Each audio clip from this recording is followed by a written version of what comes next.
What's up, guys? It's Osirus. Welcome to a brand new video. I hope you guys are doing well. Yeah, let's get right into this. Today we'll be taking a look at the controls and interfaces in FL Studio. So yeah, we have 1, 2, 3, 4, 5 main, 6. Let's count this again. 1, 2, 3, 4, 5, 6 main interfaces in FL Studio. So we have the toolbar, the browser, the channel rack, the mixer, the piano roll, and the playlist. So let's start with the toolbar. Remember, if you click on this, you can go directly to that particular section of the manual.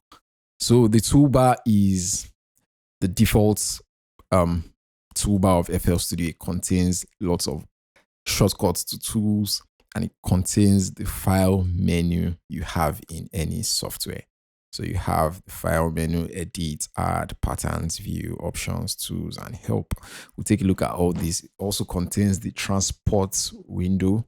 So you can play your song, you can pause your song, you can record, you can change the tempo, you can turn on metronome, and you have some additional controls here.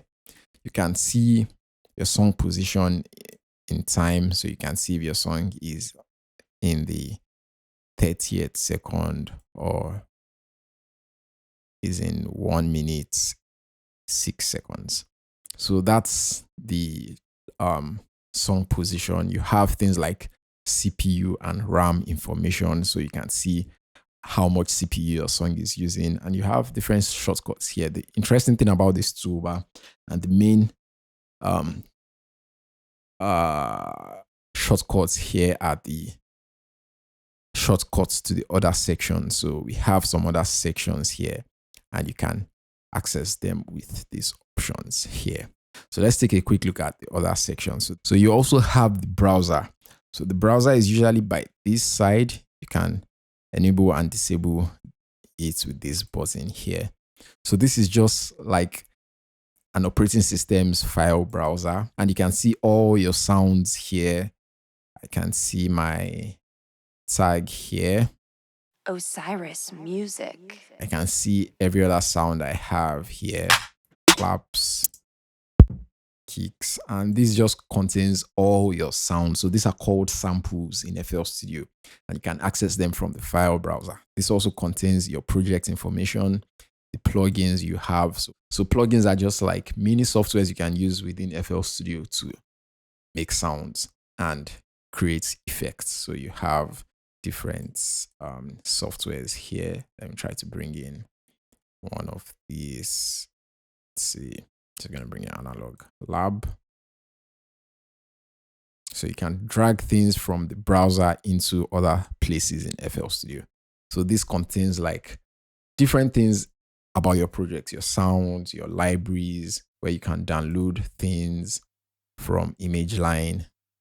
Those are the people that make FL Studio, and this just helps you manage all your files and libraries in FL Studio. So that's the browser. Then the next section we have is, let's go back to the manual. The next section we have is the channel rack. So the channel rack is this. You can enable and disable it with this button here. So this is where you construct your sound. This is where you put all your instruments, your piano, your kicks, your snares, and this is where you construct your sound. So that's just keep the channel rack in your head like a place where you first paint out a sketch of your sound, or a small section of your sound that you bring together when you're painting out the final piece of your sound in the playlist. So this section is the playlist. So this is where we arrange our sound. So I might paint out my piano here with Analog Lab in the channel rack, then put my drums. Let's see, maybe I have a kick, put my drums here, paint out my kick in the channel rack. So I might have my piano as the first pattern here, then maybe create a new pattern for my drums.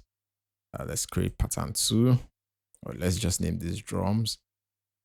Let's create a new pattern, piano. So I can decide to put my drums here, then decide to start playing my piano from here. So the playlist is just where we arrange our song in a timeline. from start to finish. So this plays our songs from start to finish. So that's the whole idea of the playlist. You can arrange your whole song. And in the next video, we'll be taking a practical look at this and how we can use all these interfaces here. So the next interface is the piano roll. So this is, you can access it with this button here. And this is just like a piano where you can play your sound. So you have your notes here. You have C, D, E, F, G, A, B, C. Then you can play sounds. You can lay out chords.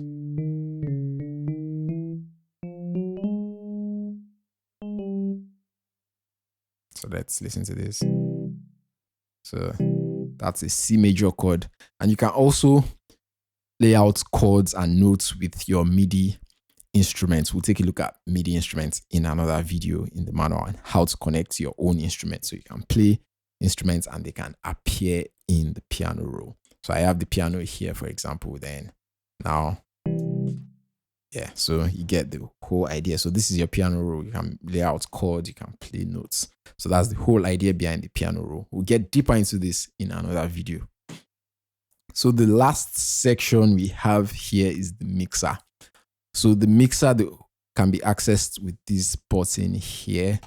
And the whole idea behind the mixer is that it's used to mix your track. It's used to make your song sound good. So for example, I can have my drums on this mixer track and my piano on this mixer track. Then if I want to make my drums sound lower than my piano, I can bring the drums down, the volume of the drums down, raise the volume of my piano up, or raise the volume of my piano down. So that's what the mixer does, is to mix your track. You can add in effects. If I want to make my piano, for example, let me just give you a quick example here. I can put my piano, that's Analog Lab, on insert 1. So I have the piano playing here. Let's just duplicate this. Don't worry about what I'm doing. We'll get deeper into this. I just want to demonstrate what the mixer does. Then I can reduce the volume or increase the volume. I can make it sound like I'm in a big room with an effects plugin called a reverb. Or I'm in a small room. So that's what the mixer is for, is to make your music sound the way you like, and to make it all balanced and to make it into that final track. So those are the sections you have in FL Studio. We'll take a look at each of these sections individually and see how you can use them in the next video. And I think that's where we'll be taking a look at how to make music in FL Studio.